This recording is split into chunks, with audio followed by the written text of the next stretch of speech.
बात है, बहुत लोगों को नहीं भी मालूम है।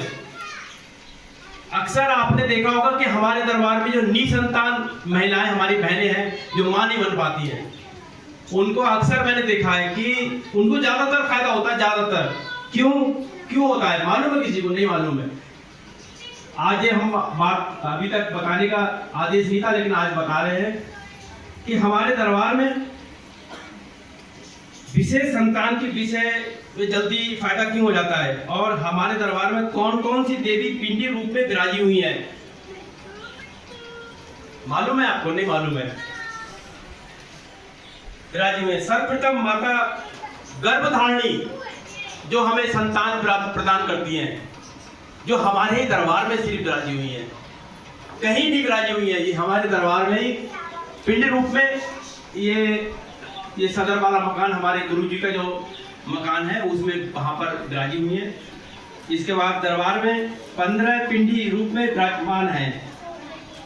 माँ तृप्ति देवी, चंडी देवी, सरस्वती देवी और माता गणा काली। माँ नौ देवी के नाम अशोक सुंदरी, 12 देवी, मनसा देवी, अश्विनी देवी, मीनाक्षी देवी, वसुंधरा देवी। यह 9 देवियों की जो भविष्यवाणी से बताई हुई जगह पे पेड़ों से जड़ में प्राप्त हुई है। जो शिला, जिसमें हम क्षमा करना पत्थर बोलते हैं, लोगों को नहीं मालूम है, उसमें जो पिंडी है, उनको माता रानी ने हमें बताया था कि हम लोगों को, हमें दरबार में लोगों को आदेश किया था कि जाओ वहां से एक शिला वहां रखी हुई है, वहां से उठा के लेके आओ। जहां बताई थी वहां से वो पिंडी हमें प्राप्त हुई थी।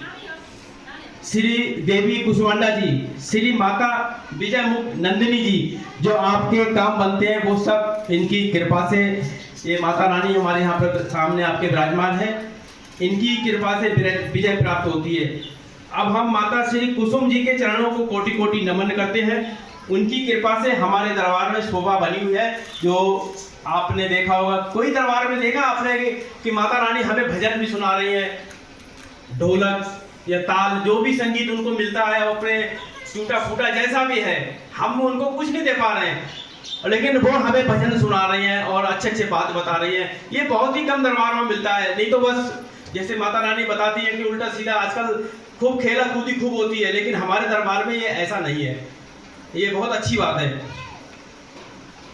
हम आपको ये भी ज्ञात करा देते हैं कि आपके दरबार में 51 लाख सेना दूत के रूप में विराजमान है और आपके हमारे कार्य में सफलता प्राप्त करते हैं। उन सबको कोटि कोटि नमन। वो हमारे समक्ष यहाँ पर विराजे हुए हैं, हमें ऐसा विश्वास है।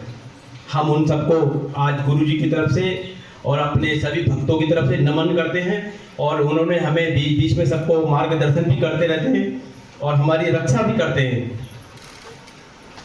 अब हम आपको सूचना देते हैं कि आपके दरबार में इसी वर्ष के भीतर लड़कों की खुशखबरी प्राप्त हुई है, और 15, ये 1 साल की है, 1 साल की बता रहे हैं कि 15 इस बीच रूप में पुत्र भी जन्म दरबार में हुआ है, कृपा से हुआ है। जैसे लोगों को मुकदमे भी जीते प्राप्त की हुई है, कोर्ट कचहरी में सफलता मिली है, जिसमें बीमारियां दरबार में ठीक ठाक आप बात है। जैसे फालिस है, शुगर है, गांठ है, पथरी है, जैसी घातक बीमारियों के बिना ऑपरेशन के दरबार में जल से लाभ प्राप्त होता है। अब आपको पता होना चाहिए, यह जल कोई साधारण जल नहीं है जो आप यहाँ से जल ले जाते हो। अक्सर महिलाएं रात में 3 बजे भी फोन करती है मुझे कि भैया क्या गुरुजी से बात हो जाएगी। मैं पूछता हूँ क्या बात है, कि कुछ नहीं, हमारी बहन अस्पताल में है और उनको ऐसी सी बात हो गई है। तो मैं उनसे पूछता हूँ कि जल है आपके पास? जी। सच बताना, जिनके पास जल होता है उनको फायदा होता है या नहीं होता है? हाथ उठा के बताओ एक बार। लेकिन आपके पास जल होना बहुत जरूरी है। वहां पर आपके पास वहां पर उस समय जल होना बहुत जरूरी है। तो ये जल कोई साधारण जल नहीं है। यह हम यहां से ले जाते हैं, यहां से जो जल ले जाते हैं, लाखों मंत्र, उसमें लाखों मंत्रों का वास होता है। उसमें कई लाख मंत्र उन्होंने जप किया, तब किया, तब उसको पढ़ के देते हैं। इन्हें तो ऐसा कर दिया, उसमें लाखों मंत्र उसमें समा जाते हैं। वो कोई ऐसा वैसा मंत्र नहीं है। तो इसमें बहुत ही अच्छी बात है, लोगों में जाकर बताया कि हम लाभ प्राप्त हो रहा है। और आपको हाथ में ये बंधा हुआ धागा, हाथ में जो लोग कहते हैं हमें फायदा ही नहीं हो रहा है, अरे जल तो ले जाओ, धागा तो ले जाओ, भभूति तो ले जाओ। लोगों को तो बहुत लोगों को पता ही नहीं है। हम दरबार में बैठ जाते हैं और चले जाते हैं। बहुत से हमारी बहनें भाई ऐसे हैं जो दरबार में आते हैं, बैठ के चले जाते हैं। उन्हें कभी धागा ही नहीं बताया, कभी जल ही नहीं ले गए। बहुत लोग ऐसे भी हैं। ठीक है, अच्छी बात है, लेकिन एक बार जब वो कहते हैं काम नहीं बने, जब मुझसे पूछा आपने जल लिया? हाँ जल नहीं, आज जल आज लेंगे। नहीं, आप जल पहले ही दिन से लो।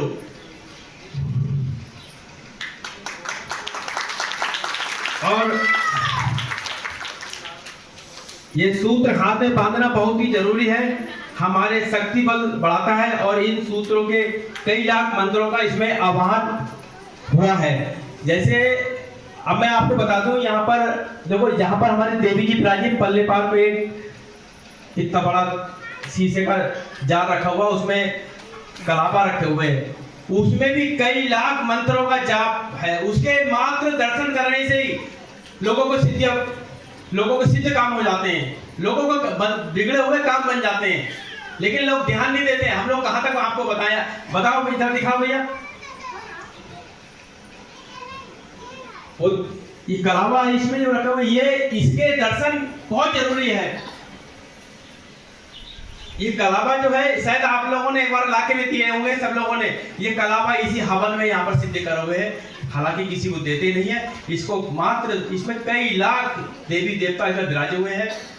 और ये हमारे गुरु जी की बहुत ही उपासना या पूजा भक्ति जो भी कहो, ये उसमें करते हैं। और इसमें आपके दर्शन के लिए ये इसमें इस प्रकार से उन्होंने रखे हुए हैं। आपको जो भभूति प्रदान दी जाती है, वह कोई साधारण भभूति नहीं होती है। भभूति बालाजी सिद्ध मंत्रों से दी हुई है। ऊपरी चक्कर, बाधा, भूत प्रेत, गलत सपने, बच्चों का चौंकना रोकने के लिए काला लाभदायक है और होता आ रहा है।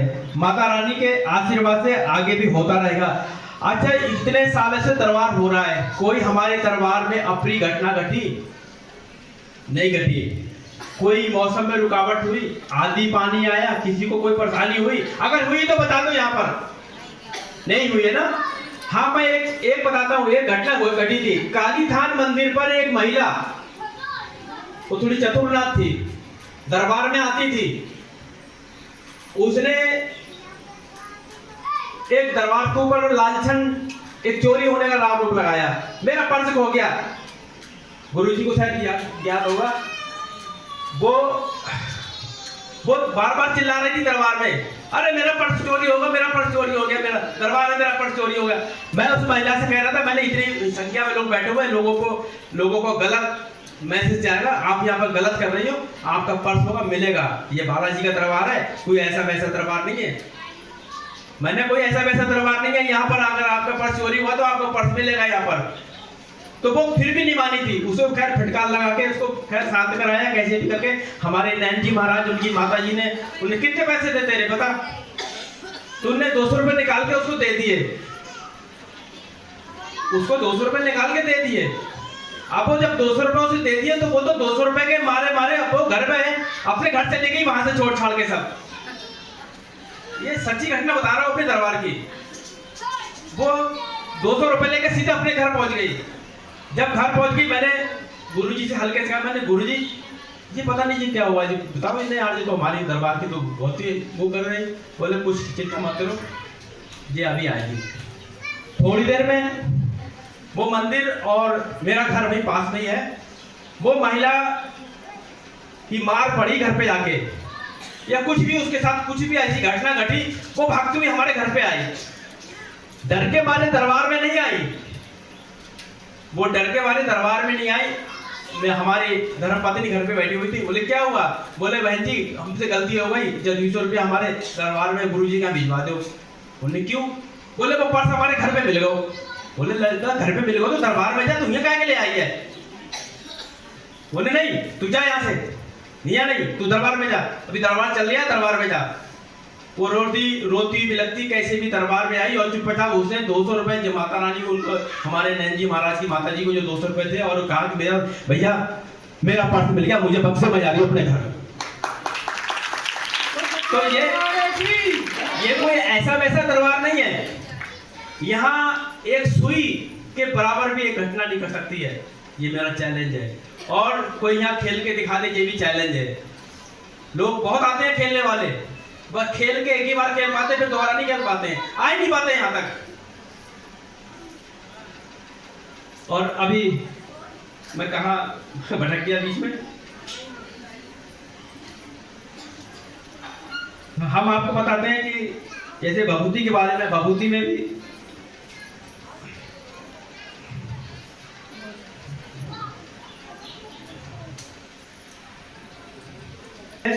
वो कोई साधारण भभूति नहीं है। वह भभूति बालाजी सिद्ध द्वारा ये भूत प्रेत सपने, बच्चों को गलत सपने आना, चौंकना, व्यापार में घाटा होना रोकने के लिए काफी लाभदायक होता है और होता आ रहा है, और माता रानी के आशीर्वाद से आगे भी होता रहेगा। और आप सभी आने वाले भक्तों का धन्यवाद करता हूँ। आपने दरबार में आकर दरबार की शोभा को दुगना कर दिया है। हमारी दरबार की सेवादार दीक्षा उनकी माता ने राम विवाह में सीता जी को भात बनाया और भात मांगने वाले सभी भक्तों को भोजन कराया। उनके इस सहयोग के लिए उनको धन्यवाद करते हैं और माता रानी उनको सदैव आशीर्वाद बना के रखे। और हमारी सेवादार शिका एवं अभय की माता जी ने सिर्फ विवाह में भाग मांगने वाले सभी भक्तों को भोजन भी कराया। माता रानी ऐसे सदैव सबको भंडार भरा रखे। कृष्ण जन्माष्टमी में जिन बच्चों ने दरबार की शोभा बढ़ाई, उन बच्चों को बहुत बहुत धन्यवाद। मिष्टी, मन्नत, चांदनी, प्रिया और रुचि, शिका, अभय, कौशिकी, इन बच्चों के लिए एक बार ताली। और जैसे माता रानी ने अभी कुसमांडा देवी के बारे में चर्चा कर रहे थे, मैं थोड़ी सी घटना है वैष्णो देवी की। हम लोग उस वाले मकान में थे, तो माता रानी एक आई थी, तो बोले माता रानी कि वैष्णो देवी जाना है। तो 20-22 लोग थे वहाँ पर बैठे हुए। तो माता रानी ने कहा कि आप राजपाल जी आप जा चुके हो और आप सबको एक बार इनके दर्शन करा के लाओ। मैंने माता रानी मैं क्या जाऊँ वहाँ पर, मैं अभी 6-7 महीने हुए आए हुए हैं वहाँ से, और वहाँ तो दर्शन ही नहीं हो पाते हैं। वो खिड़की में से दर्शन कराते हैं और चला देते, जाओ दर्शन करे चले जाओ।